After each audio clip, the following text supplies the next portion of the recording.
Wired to Play. I'm Dr. Christy McPeck. And I'm Jenny Gonzalez. And today we're going to talk about a very interesting subject that I know for sure all the parents out there are thinking about. We're going to talk about the summer slide. Oh, yes. So what's the summer slide, Jenny? Summer slide is the pressure of, your children are going to fall behind, get those library books. Here's your math books. And, the child is basically saying, last day of school, woohoo, time to, have a kick back, relax, watch TV, PlayStation. And as a parent, that's probably like, you're frustrated. Like, what do I do? Do I burden my child and having, all this academics we got to do? Or do I let them have a summer break? Back in the old days, not going to tell our years here, but what did we do when summer it was over? I don't remember getting, homework packets or anything. No, I remember we would be, see you in the summer, or let's have fun. And when you're at home, you had chores. Everybody woke up, did chores. And then when you were done, have your breakfast and you were outside playing. For sure. And so, but now with the parents, they're getting this pressure. I'm going to tell you a little story. We have our school in Riverside, and we have families who needed their children to be transported back to the public school for summer school. So we're like, okay, they normally go about, 4 hours a day. Come to find out, their summer school is now scheduled from 7:45 to like 5:15. So I'm looking at it like, that's not summer school. That's longer than a school day. Yeah, it's like, that's daycare. That is now a daycare. So what are the plans? What's going on? Some of the schools are overcrowded, so they're busing children to go from being dropped off at one school and going to another school. But what is really going to be happening there? Has the parent really looked into what's going to be offered to their child? Is it going to be more stressful? Is it academic? They're saying it, they're calling it summer school, so there's going to be like review. Is it going to be review with their math, their language? Is it going to be some outside time? Who are the teachers? Right. What's going on? Well, and that's, one of the things with this idea of summer slide is it is a real thing. Yes. It is a real thing. Kids do lose some of their memories or whatever of what they had been doing. Mm-hmm. And so the summer slide is real, but are we addressing it the right way? Yeah. Right? So, so of course you and I are going to advocate hands-on, play-based activities to help thwart the summer slide. Yes. Because there's a lot of ways that we can thwart the summer slide or, make the kids not slide quite as much that are not paper and pencil, sitting in a school from 7:45 to 5:15. That almost seems criminal in the summer. Yes. that we can offer to kids that help them with the summer slide. And again, brain scientists say that's really helpful. Yeah. Right? But it's really helpful to do hands-on activities.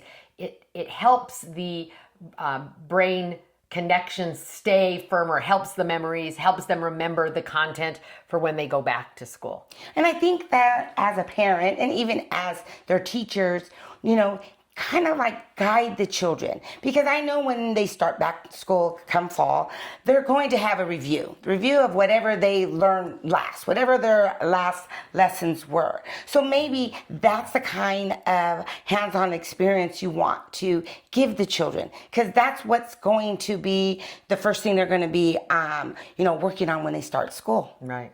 And I can empathize with parents. And I was a parent.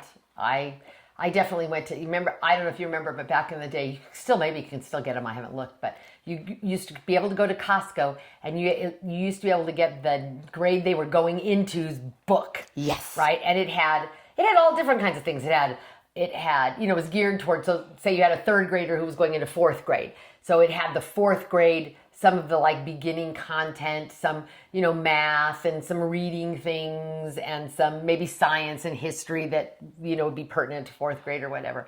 And I remember making my kids do that before. We used to have kind of a set up day because I would teach oftentimes in the morning when they were in school, when they were off for summer, I would go to teach in the morning. They'd have a babysitter. And so lots of times I left the babysitter with this kind of plan. Yeah, and like basically worksheets for them to do. I say now, I would never do that now, but that is what I did because I felt like I didn't want them to have the summer slide, right? So I can empathize with parents. I understand why we do it, right? We don't want our kids to fall behind.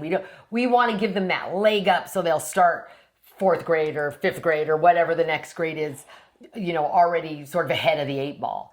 And so we do that. But is that the best way? That's the thing. So what are some of the things we do at the preschool? So we have school agers come to the preschool, right? Correct. We have pre-K kids that are going to be going into kindergarten that we want to prepare for kindergarten. And so at the preschool, let's not talk about parents right now. Let's talk about what do we do at the preschool to kind of help this summer slide idea. Okay, well, one of the things that I just recently did is, we listened to Snow White. And so I had the children, I had them close their eyes, listen to the story. And then when the story was over, they all had their materials. And I just told them, now I want you to draw the picture of the beginning, the middle, and the end of Snow White. And the children all did it. They were talking among each other and they were asking like, what was the color of her dress and who kissed her? And I mean, it was just conversation among their peers. And then at the end, the children were able to dictate their story and they were able to remember the beginning, the middle, and the end. And I believe that's language. That was practicing their language skills with a fun activity that the children were able to do with their peers. No judgment. Some of them made it into a book, some of them made it into a giant poster. I mean, it was their way of just being creative, but still having the academics behind it. And that's a great literacy activity in that they have to not only remember the story, understand beginning, middle, and end, which is a really important part of reading, right? Or understanding a story. But they also practice writing. Yes. They probably practice spelling, right? They probably asked you, how do you spell this? How do you spell that? So they're writing that down. And they're doing it in a really low stakes environment, which is what I really like about that idea. I talk about that with my little granddaughter. She hates to write. Every week they get their spelling list and they have to write the words 3 times and they have to write a sentence for each word. Have I told you this story before? And she just hates it. She hates it so much. But she'll sit for an hour and write letters to everybody in our family, and ask me, how do you spell this word? How do you spell that word? And she's going into 2nd grade this coming year, and I'll say to her, how do you think you spell it? Because she knows now. She isn't at an age anymore where I need to give her all the spelling words. So I'll say, how do you think you spell it? And then I'll sometimes sound it out or whatever. And she'll do that for an hour. But boy, you want her to write those sentences for, her weekly words. And she is like, oh, how many, like I'll say, what about if you wrote this sentence? And she'll say, oh, how many words does that have? Right? Where she'll write a long old sentence if she thinks it's part of play. Yes. And I think that's meaningful, especially in the summer, because like you were saying when we were kids, which I think is so true, we got a break. Yes. I think we need to give kids a break. It's great that we don't have homework. Yes. It's great that, we don't have to have that homework fight every night or that they can just go cavort. Mm-hmm. And I think there's lots of ways to slip in learning or helping them remember what they've been learning or reinforce some of the things that they've been taught over their past year so that they're, they don't do that summer slide, they're prepared for the next year. I think it takes a little creativity on the parents' part, but I think it's really possible to do and give the kids the break where they're not sitting having to, fill out forms basically. Yeah, I agree. I mean, there's just so much you can do out there with science, math. You're going to be doing measurements and, on Instagram, there is so many hands-on activities out there that takes just some of the supplies out of your kitchen. Right. And letting the children be able to measure and pour. And, growing up, I was one of those parents like, don't spill, let me help you. Like, oh my goodness, you can get those tiny little, pitchers, and the kids can now start pouring and measuring and just really exploring. Well, and even if you're a parent who doesn't want that done in their kitchen, to each their own. Parents usually take their kids to the beach in the summer, get some like measuring cups and some pouring things, and let them just go at that, and then you could talk about fractions and measurement and pouring and all of those things that are math skills that they're doing. They think they're playing. They are playing. They're just playing, but they're making those connections, and they're reinforcing the connections that were made in school. Yes. I like the idea of taking kids shopping and giving, you want to reinforce the concept of money. Give them some money and take them shopping, or better yet, let them earn some money doing something in the summer that is, a little bit helpful to the family. They're learning kind of to contribute. They're learning how stick-to-itiveness when something gets hard. They learn all kinds of things from doing a job, and then we pay them something, and then we get to take them to the store and they get to count out the money. And if they're little and they are not really yet learning about the actual what is a dollar, what is a quarter, all of that, they can just count, which is a counting skill, right? But if they're older and they're learning money, then they can figure out the money. You have to pay $1.25. Let's figure out $1.25. Yeah. And those things really reinforce the concepts in a real world way, which we know as brain scientists tell us that we are really reinforcing the concepts and really making those brain connections when they do them in a real world way, as opposed to just seeing them on a piece of paper. Correct. You want to be able to have them go and be able to pay and count, and how much money are you supposed to be getting back? How do I ask for the change back? I only have a 20, but that's only $2. What are you going to get back? So the child's really involved and is able to buy their own stuff. And then they have more ownership for what they just bought. And they make a connection with a person, right? We talked last time about the idea of tablets and being online and all of that. We are losing some of that. Children are losing some of that ability to converse with others and to have a conversation. If we bring them to the store and give them an opportunity to have a conversation with the checker person or whatever, that's really helpful and beneficial to them. Yes. So when we come back, let's speak specifically to parents. Let's give them some really good concrete ideas of some things they can do in each kind of subject area. Okay, sounds great. All right. Enjoying today's episode? Like and rate our episode to support us here at Wire to Play.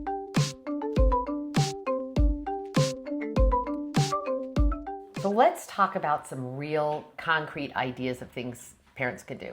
And I mean, there are so many. Like you said, you can go on Instagram or Pinterest or any of those things and see a myriad of ideas.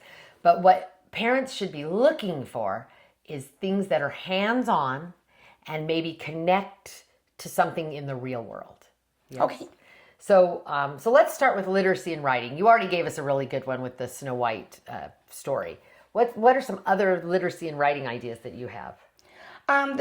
Well, if we're going to the beach, we could practice writing in the sand. That's a great one. So that they are getting that experience with them. One of the things they can also do is practice writing, menus. Maybe, their favorite restaurant that they go to, the children can start practicing and writing their menu for an activity that they're doing. That's a great activity. And something I loved as a kid, I was always very into literacy. I was much stronger literacy than I was math. I loved in the summer, I almost always had a pen pal. I had cousins that lived up north, and oftentimes my cousin was my pen pal, and we would write letters back and forth. Writing letters is a great literacy activity, right? Yes. You're learning you're learning how to write a letter, you're learning how to do sentences, whatever. So that's a great one. I also loved, and I still could find it somewhere, I know I could, I loved our local library had a reading challenge every summer. And one summer that I particularly remember, so they gave you like a black and white picture. And every time you went into the library and got another book, so you'd read the book that you had, that you'd checked out, and every time you brought it back, you got a puzzle piece that was in color. And so over the course of the summer, you filled in those puzzle pieces. And, at the end of the summer, the idea would be you'd have the whole colored picture, right? I did 3 of those that summer. I was so excited because I love to read. I mean, reading to me was nothing. I sometimes, I was the kind of kid that got in trouble for reading. So like, clean your room. Why are you reading? But I just loved that reading challenge. Made me feel. They still have that too, because now I know it's like the Pizza Hut has a reward for the children that you read so that you're able to join like their pizza club. John's Incredible Pizza also has another one. So I think Barnes and Noble does. Yes, and I think you always check your local library. Yeah, and your there's local library probably so has many franchises out there that want to support that. That we should just take that advantage. Yes, and by the way, then we get to go eat. Yeah, right. We all like to eat. Yeah. I think the Barnes and Noble one gives you a free book at the end of the summer, or of the end of the challenge or whatever. So I think there's a lot of really good ideas for that. Another good literacy thing I think is, I read this online and I just thought it was such a good idea, is to create a word of the day. And if you do, like, one of the things I might do is pick a book that our family's going to read every night and read it out loud and let the readers in the family take turns reading. And maybe we find a word in there every day and put it on the refrigerator and say, this word is whatever, and this is what do you think it means? What do you think? You know what I mean? So they're learning about language and new words, and they're strengthening or extending their vocabulary. Yeah, and then they're able to use that word in a sentence. And then if the sentence doesn't make sense, you'll be able to oh, wait a minute, let's think about what that word means, and then help them, put that word back and to use it correctly. Right, and I think the idea of reading out loud to them really helps the idea of, when you read, you have to be able to understand the story. And so if you're reading a story, even if you're reading a little bit harder story than they would normally be able to read by themselves, you're able to talk about the different things that are happening in the story. So there's a sense that we're helping them understand the story. Yeah, instead of like a book club, it can be a family club. And so now they all can get the version of their story and have that, good family time together also. Even, done at school. You can do a book club at your child's daycare and have that. And I mean, there's so many places that will donate the books. Also, every child would be able to have the same book. That's so great. We've talked a little bit about literacy, language. What about math? So you already mentioned like sand play, or cooking, that there's a lot of measurement in cooking. One of the things that I think so important is the idea of measuring and learning fractions. That is such a good place to learn that, is cooking. Yes. So letting your child cook with you, or letting your child pick something to cook, right? So that they're engaged in it. What other math kinds of activities do you think of? Well, let's see. We can do, if it's not going to be cooking, you can work math with science again. Yes, that's a good thing. Math and STEM activities. Yes. Maybe that's what we talk about. And you're going to be doing, some experiments. You can use some like spoons and batteries to see how the object in that's metal in the middle can move by itself. So there's an activity that you would use that you count the different little beans onto a very tight, I think it's like plastic wrap. And so the children were counting beans out, and they were like, I have 2 beans. And they wanted to see if their voice could make the 2 beans hop, cool. Yes. hop. And so the children can start using the math concept by counting those beans, and the more beans they count, can you make them move? Do they move when it's less beans? Or do they move more when it's more beans? So then they'll have that also to be able to explore that within at home and at school. That's great. I have grandkids that range from 5 to 13. And one of the things that we do a lot is a building challenge. So my grandkids love magnet blocks, and we have all of us, every household has a big set of magnet blocks. And so They do all kinds of things with the magnet blocks. And we happen to have a door that's metal down where they play a lot. And so they build things on the door. They just love magnet blocks. But that kind of building challenge, right? Some kind of building challenge where you're using magnet blocks or wooden blocks, or even boxes that you've gathered. I remember one year at one of the schools, they used those milk crates. Remember they were making those big things? Or one year, I think you guys did like red Solo cups. Yes. They created things, and they were trying to see who could get it to be the tallest or the widest. So those kind of building challenges that use the concepts of science and physics and those ideas.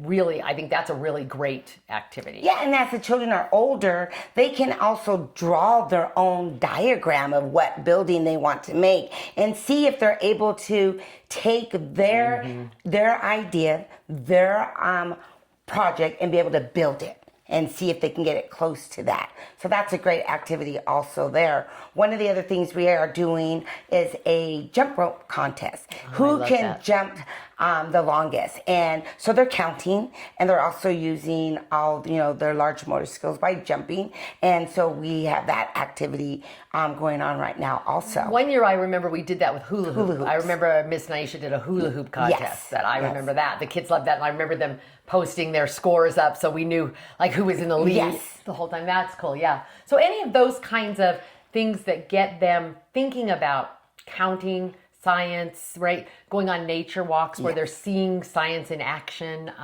Anything like that is really helpful. The next thing is kind of the idea of social studies, or, more kind of like exploration. When we were kids, I like you, was sent outside. We would eat our breakfast. We weren't allowed to watch TV during the day in my family. And so we were sent outside, and we would, go, and we did explore nature a lot because we were outside, and we would, do whatever we were doing with nature. And that, I think that's a really important component, because we've lost a lot of just our nature. Like people live in places that are more generic. They don't have as many trees and nature. And so the idea of parents being able to help kids get into nature and help kids see nature, I think, is really important in this idea of exploration or social studies. Yes. So I think, there's some, at schools, we do field trips that deal with social studies, that deal with what's happening. There's especially where we live, there's such a wealth of social studies here. Who lived here first? Native Americans lived here in all of our areas before we did. Yes. Find out something about them this summer. How many different kind of fruit trees? A lot of our trees are plants. Like, our property sat on an orange grove. Who knows what an orange grove is? They don't even know where oranges come from. They're like, from the store. They came from somewhere first. Right, and the whole history of that is so important. I think that's great. And then one of the things another thing I saw online that I thought was so great, was the idea is if you're taking a trip, because lots of families take a trip, is to really include kids in your travel planning. So if you're going somewhere where almost every place you go has some kind of history. Even if you take your kids to Disneyland has a rich history. There's there's a lot that went on to build Disneyland, and that Walt Disney had envisioned, and all. There's a real history there. So, taking that bent a little with your kids, helping them understand that there is something beyond just going and riding rides at Disneyland. I think that helps with the social studies idea. Yeah, I think as a parent, teacher, anybody, just asking that who, what, where, how, why.